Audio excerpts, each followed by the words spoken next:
Bismillahirrahmanirrahim. You are watching a low basic exam with Jahangir. Programming in C, Computer Science, Class 10th, Unit 2. इस video में हमने बात करनी है सी character set के बारे में, रिजर्व वर्ड के बारे में और हेडर फाइल के बारे में। Let's start.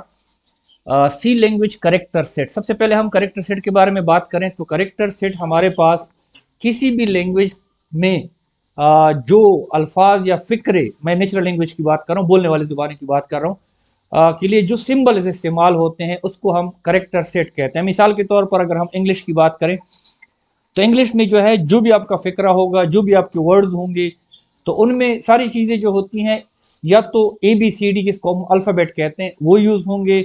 इसके अलावा अगर फ़िक्रों की बात करें तो उसमें हमारे पास डिजिट्स भी यूज़ हो सकते हैं। इसके अलावा हमारे पास सिंबल्स भी इस्तेमाल होते हैं, जिस तरह comma, full stop, question mark, sign of exclamation.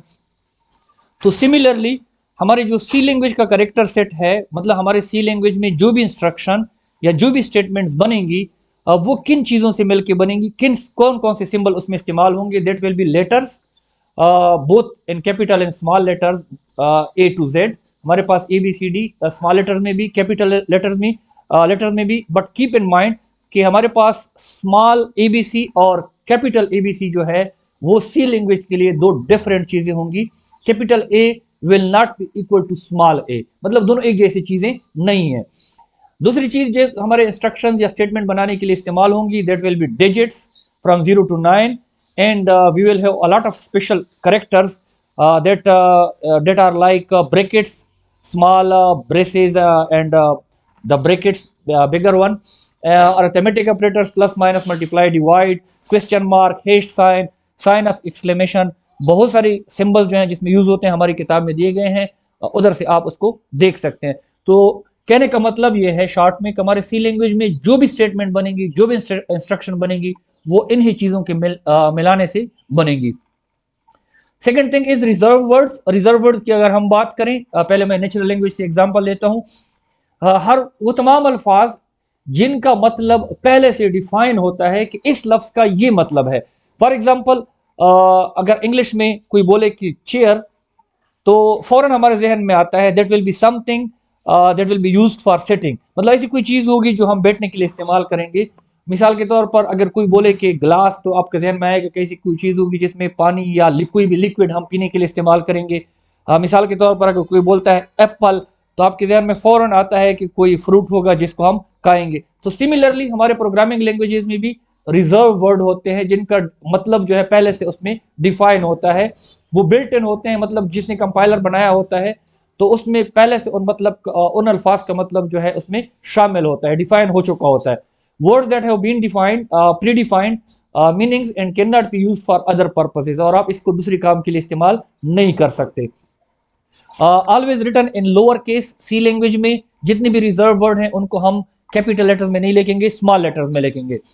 There are 32 reserve words in C language. ये हमारी बहुत बड़ी खुशकिस्मती है कि सी लैंग्वेज में जस्ट 32 रिजर्व वर्ड्स हैं, जबकि हमारे इंग्लिश, उर्दू, पंजाबी वगैरह, हिंदी वगैरह को आप देखें उसमें लाखों और करोड़ों रिजर्व वर्ड्स हैं। सी लैंग्वेज की रिजर्व वर्ड्स उसकी पूरी टेबल हमारे रेफरेंस बुक में मौजूद है।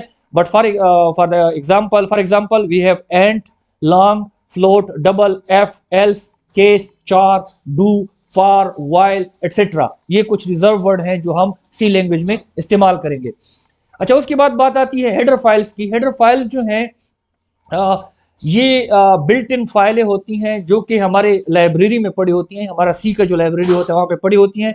उन हेडर फाइल के अंदर फंक्शंस डिफाइन हो चुके होते हैं, हम उन फंक्शंस को जस्ट यूज करते हैं, हमें उसके लिए प्रोग्राम बनाने की जरूरत नहीं। मैं एक मिसाल लेता हूँ। लेट सपोज आप जो है साइन थीटा मालूम करना चाहते हैं, तो साइन थीटा के लिए आपको पूरा प्रोसेस लिखने की जरूरत नहीं है, जस्ट यूज साइन और उसके आगे कोई वैल्यू दे दे, वो आपको साइन थीटा मालूम करके दे देगा। तो ये जो है, अब ये कैसे मालूम करता है, that is not your headache. ये बिल्ट इन, मतलब पहले से बना बनाया डिफाइन हो चुका है, जो कि सी के हेडर फाइल mesh.h में पड़ा हुआ है। तो इसको हम हेडर फाइल कहते हैं। C contain number of standard functions in library file, perform various task in program. ये प्रोग्राम में मुख्तलिफ काम करते हैं, library file contain header file. Library file जो होती है उसमें हेडर फाइलें होती हैं। Header file contain set of functions header file जो होती है उसमें बहुत सारे फंक्शन हमारे पास मौजूद होते हैं और उन्हीं फंक्शंस को हम अपने प्रोग्राम में यूज करते हैं। हमारे पास studio.h जो है उसमें प्रिंट एफ स्कैनएफ फंक्शन जो है ना वो इस्तेमाल होते हैं। kanoyo.h जो है उसमें हमारे पास getch, getche, clr, ser जिसको हम क्लियर स्क्रीन कहते हैं, उसको इस्तेमाल करने के लिए हम kanoyo.h को इस्तेमाल करते हैं, हम अपने प्रोग्राम में इंक्लूड करते हैं। make.h इसमें बहुत सारे हैं, मिसाल के तौर पर स्क्वायर रूट का है, पावर का है, लॉग का है, साइन का है, कास का है। अब आपको इन चीज़ों के लिए प्रोग्राम लिखने की ज़रूरत नहीं है, वो ऑलरेडी डिफाइन हो चुके हैं, सी के जो है लाइब्रेरी में पड़ी हुई है। उसका हेडर फाइल का नाम make.h है, आपने सिर्फ उसको अपने प्रोग्राम में इंक्लूड करना है। उसके बाद अगर हम हेडर फाइल की बात करें तो ये जो है ना लाइब्रेरी में फंक्शंस होते हैं और वो हेडर फाइल में होते हैं, और इसको जब हमने अपने प्रोग्राम में इस्तेमाल करना होता है तो उसके लिए हम क्या करते हैं, उसके लिए हम उसको अपने प्रोग्राम के बिगिनिंग में बिल्कुल टॉप पे जो है स्टार्ट में जो है ना उसको इंक्लूड करते हैं, और उसके लिए लफ्ज हैश इंक्लूड यूज किया जाता है। आगे जाके हम प्रोग्राम में इसको देखेंगे भी। अच्छा, दूसरी बात जो है, जब हमारा सोर्स कोड आता है, हमने पढ़ा था पिछले वीडियो में, यकीनन आप लोगों ने देखा होगा कि हमारा जो है हम सोर्स कोड लिखते हैं एडिटर में सोर्स कोड लेने के बाद लिखने के बाद कंपाइलर जो है उसको ट्रांसलेट करता है बाइनरी कोड में, और बाइनरी कोड जो है वो तो खुद एग्जीक्यूटेबल नहीं होता, उसको एग्जीक्यूटेबल फाइल में कन्वर्ट करने के लिए लिंकर क्या करता है, उसमें जो फंक्शन इस्तेमाल आपने किए हैं उनको लाइब्रेरी के पास जाके, मिसाल के तौर पर आपने स्क्वायर रूट का इस्तेमाल किया है तो आपका लिंकर क्या करता है, स्क्वायर रूट का जो फंक्शन है उसको लाइब्रेरी में ढूंढता है, उसके लिए जो पहले से प्रोग्राम कोड लिखा हुआ है उसको उठा के आपके प्रोग्राम के साथ पेस्ट कर देता है और फिर उसको एग्जीक्यूटेबल फाइल में कन्वर्ट करता है। इसी तरह अगर आप मिसाल के तौर पर प्रिंट एफ इस्तेमाल कर रहे हैं तो सी लैंग्वेज को कुछ नहीं पता, कंपाइलर को कुछ नहीं पता कि ये प्रिंट एफ क्या चीज है, तो लिंकर क्या करता है, प्रिंट एफ का हेडर फाइल लाइब्रेरी में ढूंढता है, आपने इंक्लूड किया होगा studio.h को, तो उसमें जाके वो देखता है कि प्रिंट एफ का क्या कोड है, उसी कोड को उठा के आपके प्रोग्राम में पेस्ट करता है और फिर जो है वो उसको एग्जीक्यूटेबल फाइल में कन्वर्ट करता है। So this was all about, ये डायग्राम में भी आप देख सकते हैं, studio.h अगर आपने इंक्लूड किया होगा तो उसके जो भी फंक्शन होंगे आपका लिंकर जो है उसको आपके बाइनरी कोड में जब ट्रांसलेट हो जाता है उसके साथ लिंक करेगा और फिर उसको एग्जीक्यूटेबल फाइल में कन्वर्ट करेगा। Thanks for watching.